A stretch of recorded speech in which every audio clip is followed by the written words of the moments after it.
Hi everyone. So I'm sitting here thinking I would love to do a tablescape, but I just can't think of a theme. Can you help me out?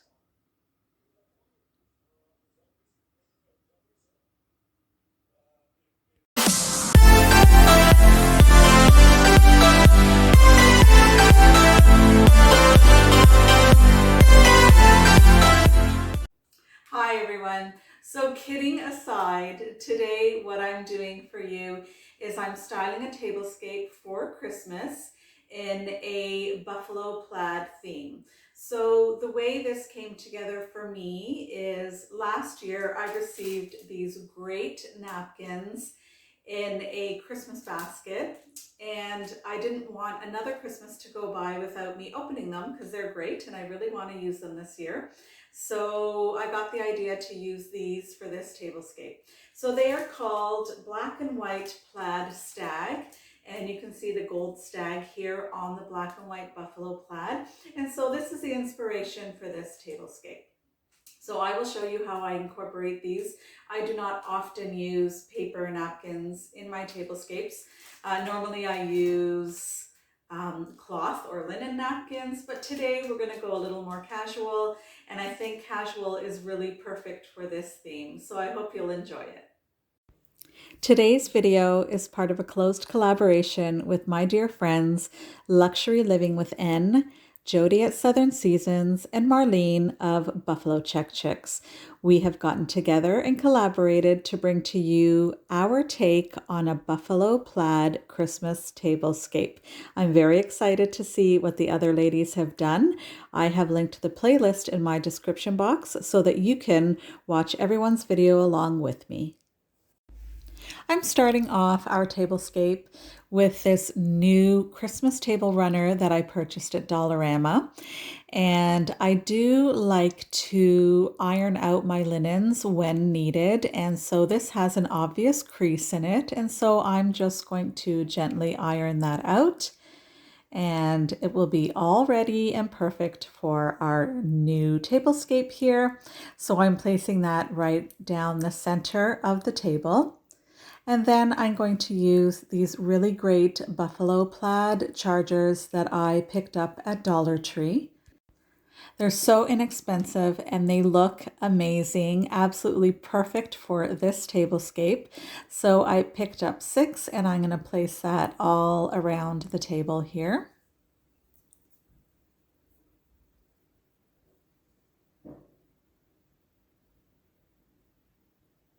And then at each place setting in the middle of the table, I have these 4 black dinner plates that were originally purchased from Pier 1.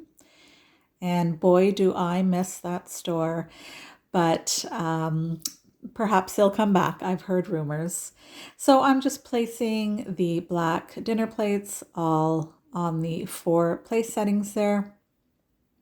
And because I like to be different for the 2 end place settings, I will use contrasting white dinner plates.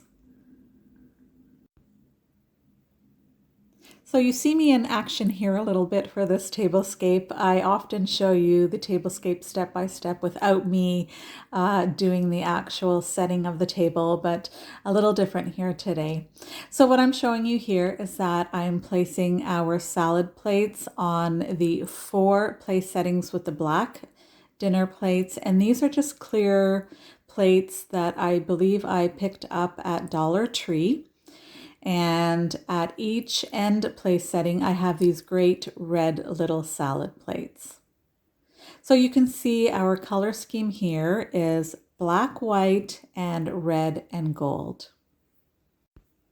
Now I'm going to bring in those napkins that this tablescape is sort of based on, and I'm going to just go around and place 1 on each salad plate.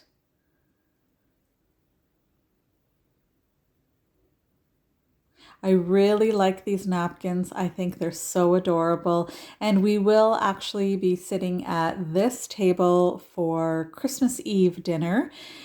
Christmas Eve will be at my home, and then Christmas Day will be at my in-laws. So I've placed the last one there. And then a couple of years ago, I purchased these Christmas crackers at HomeSense for $9.99. They came with a different pattern. There were two different patterns. So this great buffalo check that you see here, and another pattern that I'll show you in just a moment when I do the end setting there. So those are the ones that we used last year, and we have these buffalo check ones still to be used. So they will be used this Christmas Eve. And I would love to know, do you at your Christmas table use Christmas crackers? I know that we also use them at New Year's Eve, and they're just so fun, and they're just a nice little tradition. So now I'm going to start with the center of our table by taking this pillar candle. I'm going to decorate it with this great buffalo plaid little gift bag that I have here. So I often will take a plain candle and just dress it up with some paper or ribbon in a pattern to match what I am styling. So of course this goes perfectly with our styling today, and I'm just trimming it down so that it will fit perfectly. And I love when I am working with a pattern that has straight lines, because it's just so incredibly easy to cut. When I don't have straight lines on a pattern, I do have to sort of pull out the ruler and the pencil and start drawing lines. So this is much, much easier. So I finished to trim that down. I will tape that, and then I will use this great little ribbon that was on our bag to wrap around as well. And there you go. Just something very quick, simple, and easy, but so perfect for our centerpiece. And I use tape because it is not permanent. So now let's finish off our centerpiece. I have this mug that I'm going to use as a vase. I've filled it here with some filler in the middle.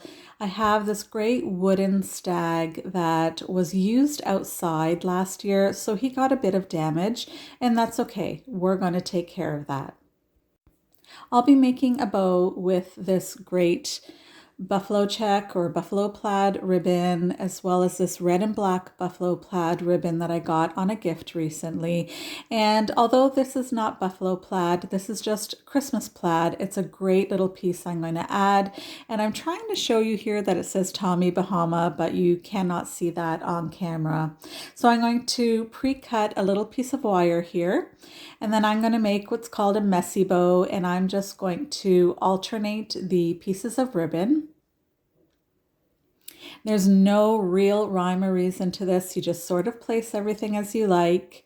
Once that's all down, I cinch it in the middle and I wrap it around nice and tightly with our little piece of wire there. And then I just fan out the bow, making it really pretty.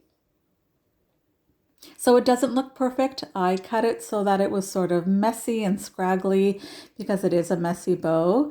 So I'm going to place some hot glue right over that little damaged area and place our bow right on top. And then I'm going to put a nice dab of hot glue right in the center of our bow and place a little gold ornament. And that's perfect with our color scheme there. Then I'm going to take one of these sticks. I often keep sticks that come on items. I may take the item off of the stick, but I keep the stick because I can always use it for something.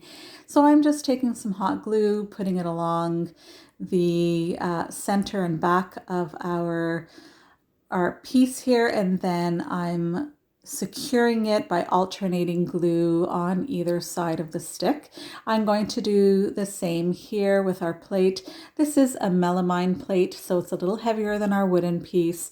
So Rather than the sort of alternating glue, I have glue all along the edges to make it a little stronger. And I decided that I would like to place some tape just to even give it that little tiny bit more of security. I want to make sure that it holds really well. And I've actually hot glued the two pieces to each other and place them right into the mug there. I take this ribbon here, I gathered it, and then I'm just taking hot glue and gluing the gathers. And I'm just going to use this piece to glue along the bottom of the piece I just made so that it covers that space between that and the mug. And it's done and it's placed on our table. You can see I also placed a larger gold ornament to finish off the center here, a couple of small gold ornaments on the side. And so this is pretty simple, but we're not done yet.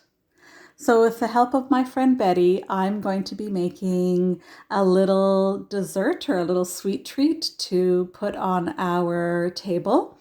So I'm just following the recipe. I don't make too many baked items from scratch. I do often use boxed or packaged items. That's a little confession of mine. You can see I'm using olive oil there. That's what that bottle of oil is. That gives any sort of cake or cookie a real nice sort of nutty taste to it. So I do use that often.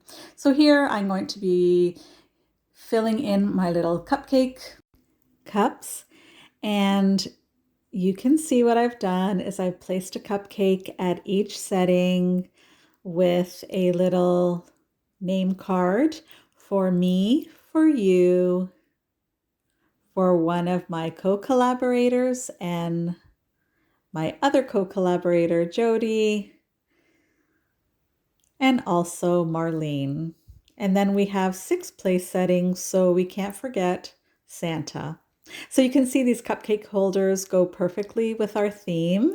And I did get those as a gift with those napkins. So of course I had to use them in this tablescape. And this is the final product. I'm quite happy with the way this looks. I do love the colors, and it does sort of have a farmhouse Christmas feel to me. I don't know if that's correct or not. Do you feel it has the same? Either way, I'm delighted. Please let me know what you think. Please watch the whole playlist, which I have linked in my description box.